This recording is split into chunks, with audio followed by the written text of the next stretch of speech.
बात हो रही है अब्राहम अकॉर्ड की, मैंने आपकी भी एक दो वीडियोस उस हवाले से देखी और वो भी बड़ी ज़बरदस्त थी, लेकिन उस तरफ जाने से पहले ज़रा अंदरूनी सियासत से अगर हम आगाज़ कर सकें आपके साथ कि ये जो सियासी हलचल अब मचने लग गई है या कोशिश हो रही है इस हवाले से, खैबर पख्तूनख्वा की हुकूमत, मखसूस नशिस्तों का फ़ैसला, इसके बाद आपको क्या लग रहा है खैबर पख्तूनख्वा में हुकूमत गिराने की कोई कोशिश बाज़ाब्ता तौर पर हुई है, कोई प्लान का हिस्सा है आपकी खबरों के मुताबिक?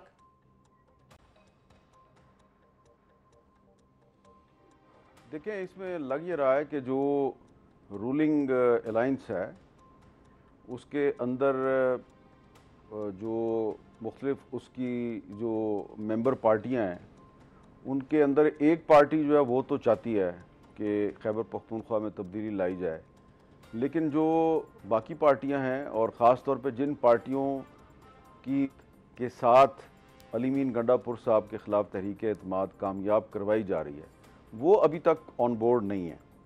उसके लिए कोशिश की गई थी, लेकिन वो अभी तक ऑन बोर्ड नहीं हुए।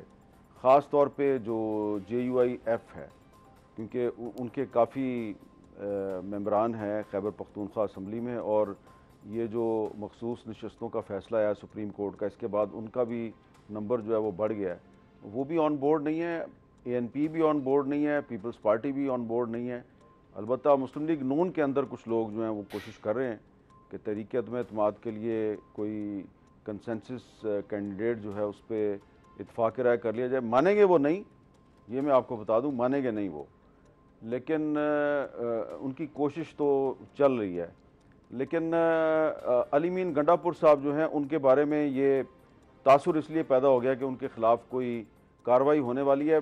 बुनियादी वजह उसकी ये है कि उनकी जो तहरीक इंसाफ के अंदर जो इख्तलाफात हैं वो आजकल बहुत हाईलाइट हुए हैं, तो उसकी वजह से शायद ये एक तासुर बन गया कि जो उनकी पार्टी के 35 जो आज़ाद अरकान हैं जो कि खैबर पख्तूनख्वा असम्बली के मेंबर हैं, तो उनमें से अगर 20-25 तोड़ लिए जाएँ तो तहरीक अदम-ए-एतमाद कामयाब हो सकती है।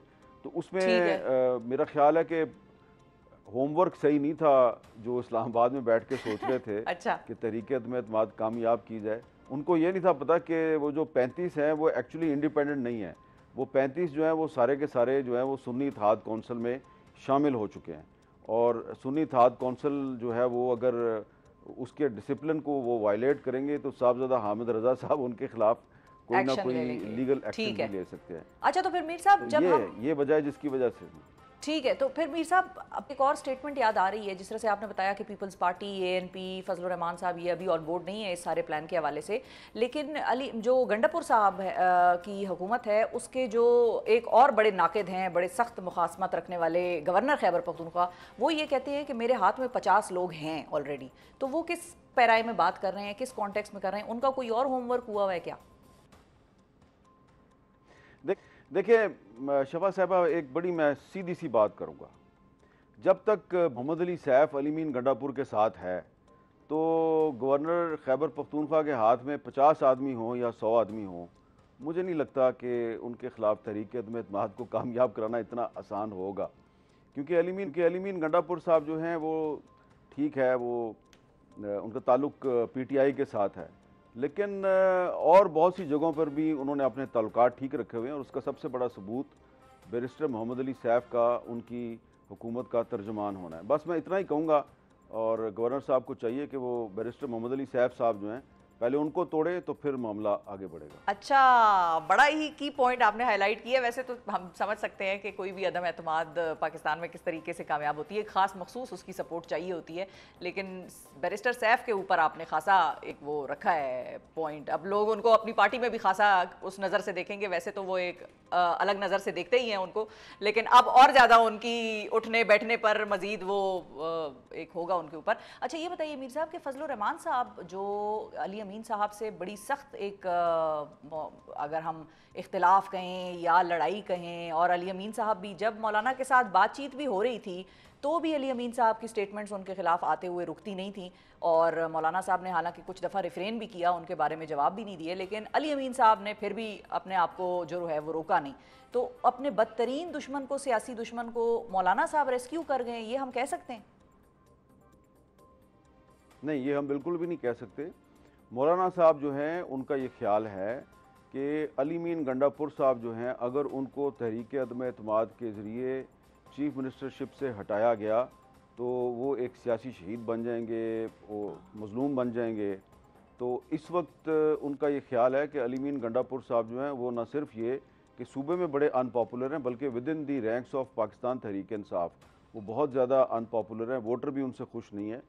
और ये उनके ख्याल में एक सुनहरी मौका है कि अगर इनको कंटिन्यू करवाया जाए अली मीन गंडापुर साहब को, और एक ऐसे मौके पर कंटिन्यू करवाया जाए जबकि जो इमरान खान साहब के बहुत से जो करीबी लोग हैं वो भी अली मीन गंडापुर से खुश नहीं हैं, तो उसके बावजूद अगर वो कंटिन्यू करते हैं तो इससे खैबर पख्तूनख्वा सूबे में तहरीक इंसाफ की अनपॉपुलरिटी में इजाफा होगा और अली मीन गंडापुर साहब जो हैं उनके जो सियासी मुखालफीन हैं उनको फ़ायदा होगा। तो मौलाना फजलुर रहमान साहब की नज़र जो है वो अगले इलेक्शन पे है, और अगले इलेक्शन में कामयाबी के लिए वो समझते हैं कि बहुत ज़रूरी है कि Ali Amin Gandapur must continue as chief minister. बिल्कुल सही है। हालांकि इसी किस्म की बात मियां नवाज शरीफ साहब भी 2022 में किया करते थे। मीर साहब, आपको याद होगा कि वो भी ये कहते थे कि इमरान खान की हुकूमत मत गिराओ, ये अपने वजन के तहत खुद अब गिर जाएंगे, ये अनपॉपुलर हो रहे हैं, इनको मजीद अनपॉपुलर होने दो। ये नवाज शरीफ साहब की राय नहीं थी, ये पीपल्स पार्टी की भी राय थी, ये बहुत से लोगों की राय थी। और क्योंकि आपको याद है ना कि जिस ज़माने में ये तहरीक अदम एतमाद का खेल शुरू हुआ था ये 2021 था, तो मेरे पर उन दिनों में पाबंदी थी। जी जी। मेरे पास काफ़ी फालतू टाइम होता था, तो मैं इस्लामाबाद में हर उस जगह पे पहुंच जाता था जहाँ पे कोई इस तरह की साजिश हो रही होती थी, और रात को लेट नाइट तक मैं उनके साथ बैठता था। तो ऐसी ही एक महफिल थी जिसमें कि शहबाज शरीफ साहब थे, बिलावल साहब थे, और इसके अलावा JUI के कुछ लोग थे।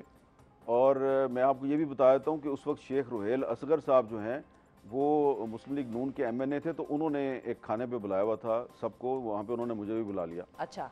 तो अब वो MNA नहीं है, तो वहाँ पर मैंने इन सब से पूछा था, ये मैंने खुद पूछा था शहबाज शरीफ साहब से, बिलावल साहब से, और गफूर हैदरी साहब थे वहाँ पे। मैंने इन तीनों से पूछा था कि आप इकट्ठे हैं सारे, और भी लोगों को आप ला रहे हैं, तो आप ये नहीं समझते कि अगर आप इमरान खान को तहरीक अदम एतमाद के ज़रिए हटाएंगे तो वो इस वक्त बहुत अनपॉपुलर है, तो वो एक हीरो बन जाएगा। तो इन सब का ये ख्याल था कि उन्होंने मुल्क तबाह कर दिया है, मुल्क बचाने के लिए इमरान खान को हटाना बड़ा ज़रूरी है।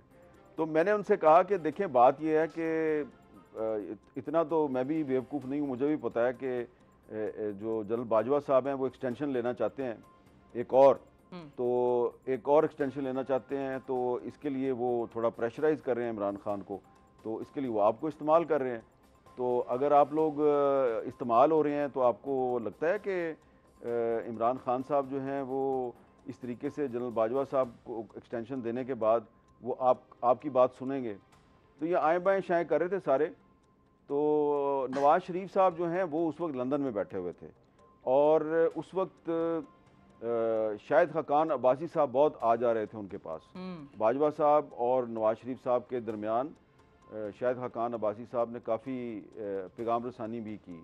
तो ये एक तासुर है कि जी नवाज शरीफ साहब जो हैं वो चाहते थे कि इमरान खान के ख़िलाफ़ तहरीक अदम एतमाद ना लाई जाए। जो तहरीक अदम एतमाद आई थी वो नवाज शरीफ साहब की कंसेंट से आई थी, उनकी मर्ज़ी से आई थी, और उसके बाद फिर जब तहरीक अदम एतमाद टेबल हो गई, उसके बाद बाजवा साहब ने और जनरल फैज़ साहब ने कोशिश की कि ये वापस हो जाए, और ये सारे जो हैं इनको बुलाकर बाजवा साहब ने कहा इसको वापस करो। वहाँ पर जो बलूचिस्तान के कुछ रहनुमा थे वो डट गए थे, उसमें खालिद मक्सी साहब थे, उसमें अख्तर मैंगल साहब थे, और एक और बलूचिस्तान के रहनुमा थे। 3-4 जो बलोच रहनुमा थे ये डट गए थे। तो ये तासुर बिल्कुल गलत है कि जी नवाज शरीफ साहब जो हैं वो तहरीक अदम एतमाद के। लेकिन मीर साहब, यही दोनों हजरात फिर PDM हुकूमत का भी हिस्सा बने थे, अगर उस वक्त वो डट भी गए थे कि हम नहीं इसका वो बनते पार्ट। आप अख्तर मैंगल साहब की बात कर रहे हैं और खालिद मक्सी साहब की बात कर रहे हैं? जी हाँ, ये बिल्कुल बने। खालिद मक्सी साहब जो है उन्होंने तो जनरल बाजवा को यहाँ तक कहा था उस मीटिंग में कि बाजवा साहब, मैंने तो अभी 24 घंटे पहले जो है बाप पार्टी जो है उसकी तरफ से प्रेस कॉन्फ्रेंस का ऐलान किया और मैंने इनकी हमायत की है, तो अब आप कह रहे हैं जी कि तहरीक एतमाद वापस लो और इमरान खान शुड कंटिन्यू, तो ये तो फिर आप इस तरह करें, फिर आप मार्शल लॉ लगा दें इस मुल्क में, अगर आपने इस तरह ही करना है। तो ये देखिए ज़रा, बाप पार्टी जिसके बारे में कहा जाता था कि वो बिल्कुल इस्टेब्लिशमेंट की जेब में थी, उसके रहनुमा खालिद मक्सी साहब ने इनकार कर दिया। बाद में अख्तर महगल साहब पीडीएम में शामिल हुए, लेकिन फिर उनके इख्तलाफात हो गए, क्योंकि वो उनके इख्तलाफात इमरान खान से भी हुए थे। वो इमरान खान के साथ भी एक पॉइंट पर उनके साथ गए थे कि आप लापता अफराद का मसला हल करें। जब वो मसला हल नहीं हुआ, उन्होंने उनका साथ छोड़ दिया। फिर पीडीएम की गवर्नमेंट में भी उनका यही फटा था, और अभी भी उन्होंने जो असेंबली से इस्तीफा दिया हुआ है, उसके पीछे भी यही कहानी है। बिल्कुल तो सही है। इसलिए आप ये कह सकते हैं कि इमरान खान के खिलाफ तहरीक एतमाद में वो लोग इनके साथ थे, लेकिन अब तो वो इनके साथ नहीं। हाँ जी, अब इनके साथ नहीं। तारीख बस बड़ी बेरहम होती है, बहुत सारे लोगों को बेनकाब करती जाती है साथ साथ। अच्छा मीर साहब, ये बताएं आप कि पीपल्स पार्टी इस वक्त की क्या सिचुएशन है? कल हमारे प्रोग्राम में साहिबजादा हामिद रजा साहब थे, वो ये कह के गए हैं कि अब परेशान होने का वक्त वफाक का आ गया है और वफाक में भी कुर्सियाँ तब्दील हो सकती हैं, कोई और फ्रंट पे आके बैठ सकता है, तो नून लीग के लिए खासा परेशानी का वक्त है। और साथ ही खबर ये भी उड़ी हुई है कि पीपल्स पार्टी जो है वो बाकायदा तौर पर कैबिनेट में शायद शामिल होने की हवाले से बाज़गश्त भी चल रही है, बातचीत हो रही है, सोच विचार हो रहा है। आपकी इस हवाले से क्या इतलात हैं? पीपल्स पार्टी अभी कहाँ खड़ी है, क्या हो रहा है? वज़ीर आज़म शहबाज शरीफ साहब कोशिश कर रहे हैं, काफ़ी अरसे से पीपल्स पार्टी को कन्विंस करने की कोशिश कर रहे हैं कि आप फेडरल गवर्नमेंट का हिस्सा बन जाएं, क्योंकि अभी पीपल्स पार्टी जो है ना, वो सिर्फ कॉन्स्टिट्यूशनल पोजीशंस लेके बैठी हुई है। प्रेसिडेंट ऑफ पाकिस्तान का ओहदा है और 2 सूबों की उनके पास गवर्नरशिप है, तो इन ओहदों पे वो बैठे हुए हैं। तो लेकिन शहबाज शरीफ साहब चाहते हैं कि वो कैबिनेट में भी शामिल हो जाए। उसके लिए उन्होंने उनको 5-6 बड़ी अहम वजारतें भी ऑफ़र की हैं। इस पर पीपल्स पार्टी के अंदर इब्तदा में ये राय थी कि हमें इनके साथ शामिल हो जाना चाहिए, लेकिन फिर बिलावल भुट्टो जरदारी साहब जो हैं, उन्होंने जब सलाह मशवरा किया, अपनी सेंट्रल एग्जीक्यूटिव कमेटी के अरकान से बातचीत की, तो उनका ये ख्याल था, ख़ास तौर पे जो पीपल्स पार्टी पंजाब के जो रहनुमा हैं, कि जी हमारी तो लड़ाई चल रही है मुस्लिम लीग नून के साथ सूबा पंजाब में, उन्होंने जो वादे किए थे वही पूरे नहीं किए, तो प्लीज़ आप इनका फेडरल गवर्नमेंट का हिस्सा ना बने। तो बिलावल भुट्टो जरदारी साहब ने अभी 2 दिन पहले भी ये कन्वे किया कि हम फिलहाल फेडरल गवर्नमेंट में शामिल नहीं होना चाहते। इसकी एक देखें सीधी सी वजह भी है। इसकी एक वजह ये है कि ठीक है, वो वजह यह है कि ठीक है, सुप्रीम कोर्ट ऑफ पाकिस्तान ने मखसूस नशस्तों पे एक ऐसा फ़ैसला दिया है जिससे कि मुस्लिम लीग नून को बहुत ज़्यादा फ़ायदा हुआ है, उसकी सीटों की तादाद बढ़ गई है। लेकिन इसके बावजूद ये हुकूमत इतनी अनपॉपुलर है कि पीपल्स पार्टी जो कि इनकी इत्तेहादी है, वो उस पार्टी के वोटों से ये हुकूमत खड़ी है। उसके बावजूद पीपल्स पार्टी इस हुकूमत की काबीना में शामिल होने से गुरेज कर रही है और मुसलसल गुरेज किए जा रही है। और अभी मुझे लगता है कि फ़िलहाल आने वाले काफ़ी अरसे तक पीपल्स पार्टी गुरेज की पॉलिसी ही इख्तियार करेगी। गुरेज ही करेगी, बिल्कुल ठीक है। अच्छा।